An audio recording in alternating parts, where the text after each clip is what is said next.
Quand on commence à s'intéresser à la pizza, on peut vite se retrouver face à une question quasi existentielle. Quelle farine choisir? Et c'est vrai que c'est pas le choix qui manque entre les grandes surfaces, les rayons spécialisés, les boutiques en ligne. Mais dans cette vidéo, on va tenter d'y voir plus clair afin de faire un choix avisé. Si ça vous intéresse, suivez-moi et restez jusqu'à la fin de la vidéo pour les conclusions. J'ai préparé tout ce dont j'ai besoin pour faire les 3 empattements à la suite. Il ne me restera plus qu'à rajouter l'eau. Donc ici on a la T45 avec un taux de protéines de 9%, donc c'est vraiment pas beaucoup. On verra ce que ça implique sur le résultat final. Ici on a la T55 bio moulue à la pierre. Et enfin la dernière c'est la 00 italienne, moulin Cinque Stagioni, et c'est la napoletana. Et pour chaque pâte on aura 8,5 g de sel, ainsi que 1,43 g de levure fraîche. Et si vous utilisez de la levure sèche instantanée, il en faudra 0,6 g. Au niveau de la mouture, elles sont plus ou moins identiques. La T55 a un tout petit peu plus de son. Et l'italienne semble être la plus fine au niveau de la mouture. En tout cas, elle est plus douce que la T55. Ces pâtes, elles vont suivre le même protocole, donc ça va être hydraté à 60% avec 2,5% d'huile d'olive, 2,5% de sel, et la fermentation durera environ 18 heures, dont 12 heures au frigo. Et comme ce sont des farines différentes, avec des taux de protéines différents et des caractéristiques aussi techniques différentes, on pourra voir quels sont les résultats si vous, à la maison, vous achetez une farine comme ça aveuglément et que vous vous en serviez pour faire de la pizza. On verra à la fin donc les résultats et on pourra débriefer sur ce que ça implique ou pas pour la réalisation des pizzas à la maison. Pour ceux qui suivent la chaîne depuis un moment, vous connaissez ma façon de pétrir à la main. Pour les nouveaux, je vais la remontrer rapidement. Et si vous voulez plus de détails, je vous invite à regarder la vidéo dédiée que vous verrez en haut à droite de l'écran. Donc dans mon eau, je vais verser la dose de sel. Je la dissous rapidement. J'ajoute la levure. Et n'ayez pas de crainte par rapport au sel en contact avec la levure. Le sel est dissous et la levure également. Ainsi, elle ne pourra pas être desséchée par le sel. Ensuite, je verse ma farine.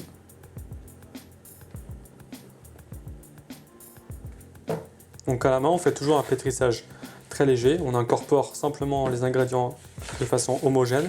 Et après, on procède à des pauses et des rabats pour donner la structure à la pâte.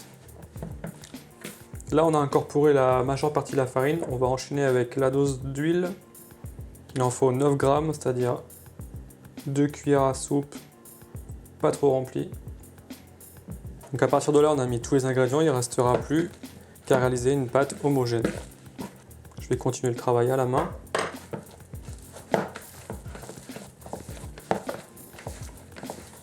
Cette première étape, sincèrement, ça va vous prendre entre 4 et 6 minutes maximum, selon la rapidité avec laquelle vous travaillez. Voilà, là, on a encore des traces d'huile. Tant que la pâte n'a pas une couleur homogène, qu'on a encore des traces d'huile, on va continuer à pétrir. Donc toujours en rabattant la pâte sur elle-même et en poussant du plat de la main. Voilà, donc là c'est bon. Alors, vous voyez, la pâte n'est pas lisse, mais ça c'est pas un problème. On a juste intégré correctement les ingrédients et le repos, puis les rabats feront le reste pour la structure de la pâte. Donc là, on a terminé avec celle-là. Je vais faire de même avec les autres pâtes. Et celle-là, on va pouvoir la mettre dans son saladier dédié. On couvre et on reviendra dans 30 minutes. Après 30 minutes, vous pouvez passer au rabat. Donc là, par contre, ça va se passer sur le plan de travail.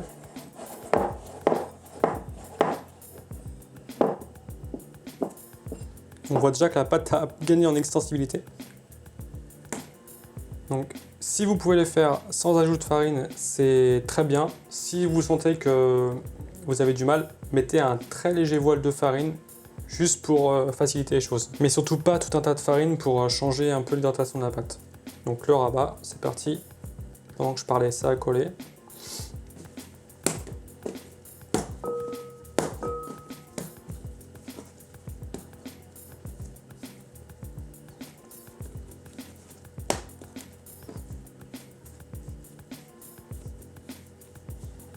Voilà. Et donc je vous laisse regarder la texture de la pâte qui est vraiment différente de la première fois que je vous l'ai montré. Là, elle est complètement lisse. On commence déjà à avoir des bulles d'air qui se sont formées en dessous. C'est bon signe, on va pouvoir remettre dans le saladier et laisser à nouveau 30 minutes. Enfin, après la deuxième demi-heure, on va pouvoir procéder à un dernier rabat. Toujours la même chose. Et là, on commence à entendre les bulles d'air qui explosent à l'intérieur de la pâte. Elle est vraiment très lisse, bien élastique. À ce stade-là, vous pouvez la remettre dans son bol, mettre une fine couche d'huile d'olive, d'huile neutre dessus et filmer pour mettre au frais. Après une nuit au frais, il est temps de faire les pâtons. La pâte de la napolitaine s'est bien tenue.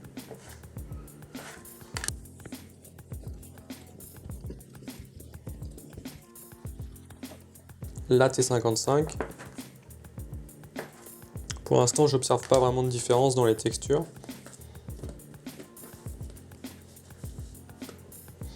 Pour pas s'y perdre, on va y mettre une petite référence. Donc ici, on a la 00 et là-bas, la T55. Il reste plus qu'à faire la T45. Ça fait 4-5 heures que les pâtons reposent, donc ils doivent être prêts. Là, on va commencer avec la T45. Ouais, elle a l'air bien. On va voir ce que ça donne en cuisson et à l'étalage. Malgré son très faible taux de protéines, la T45 a bien supporté la fermentation.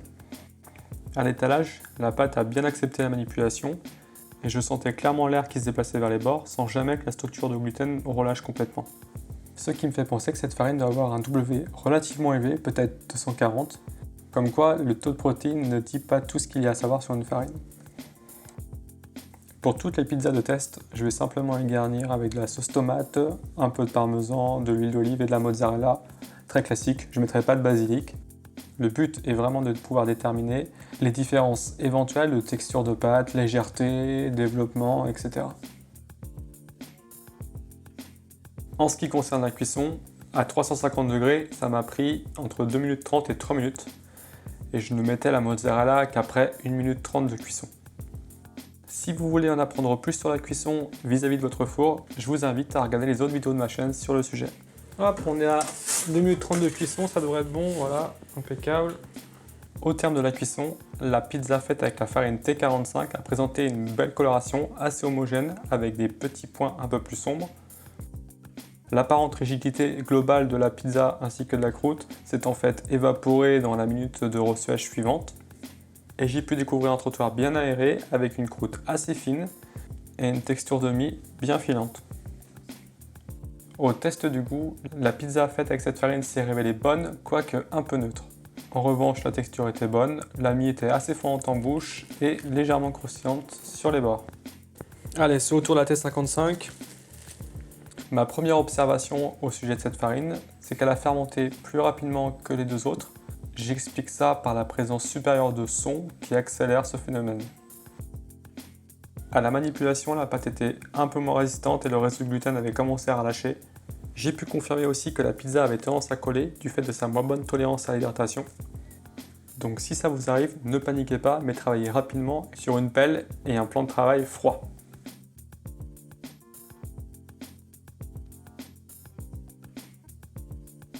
C'est difficile à voir à la vidéo, mais la coloration de la pâte faite avec cette farine était un peu plus terne.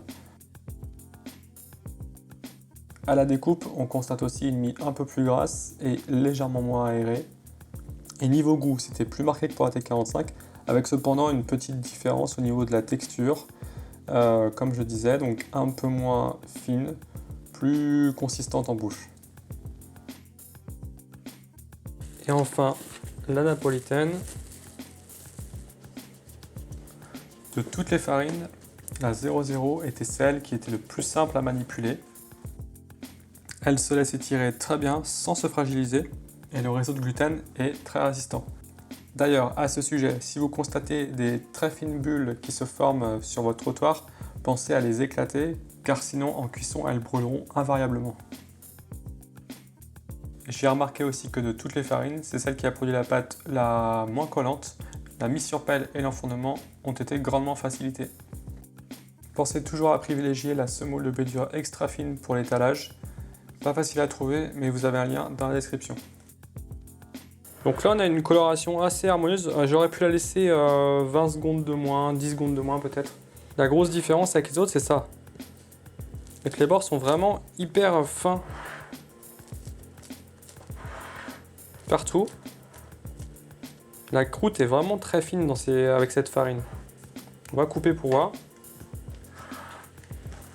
On coupe toujours ici où il y a les plus beaux morceaux. Donc là on a une mie très fine et brillante, donc c'est ce qu'on appelle la gélatinisation. Donc en général ça indique que la fermentation et la cuisson étaient bien menées. Enfin, à la dégustation, on ne peut pas vraiment la confondre avec les deux autres. Elle a un goût assez typique, reconnaissable. Et surtout la mie est très fine et fondante. On voit que c'est une farine qui a été développée pour faire spécifiquement des pizzas. J'espère que ces tests vous auront éclairé au moins sur une chose, c'est qu'au début, ça ne sert à rien de se focaliser sur la farine, parce que comme vous l'avez vu, on peut faire des pizzas avec différentes farines. Ce qui est important, c'est d'utiliser une recette appropriée. C'est pour ça que dans la vidéo, j'ai choisi une fermentation pas trop courte, pas trop longue, et au frigo, pour pouvoir s'adapter à un maximum de farine. Bien sûr, si vous avez accès à des farines 0,0 ou développées pour la pizza, je ne vous empêche pas du tout de les prendre, au contraire, elles sont faites pour ça et elles ont des propriétés qui facilitent le travail, la manipulation, donc il n'y a aucune raison de s'en priver. Et plus tard, si vous voulez vraiment vous concentrer sur des recettes spécifiques ou des protocoles spécifiques, là vous pourrez vous orienter vers des farines plus fortes pour faire des pizzas à la coupe romaine ou bien des fermentations plus longues au froid. Les 3 pizzas que j'ai faites dans la vidéo étaient très bonnes, mais on peut encore améliorer le goût d'un niveau et c'est justement le thème de la prochaine vidéo, vous verrez comment on procède. Si vous ne voulez pas la manquer, vous savez ce qu'il vous reste à faire, restez à l'affût et d'ici là, je vous souhaite une très bonne journée. Ciao!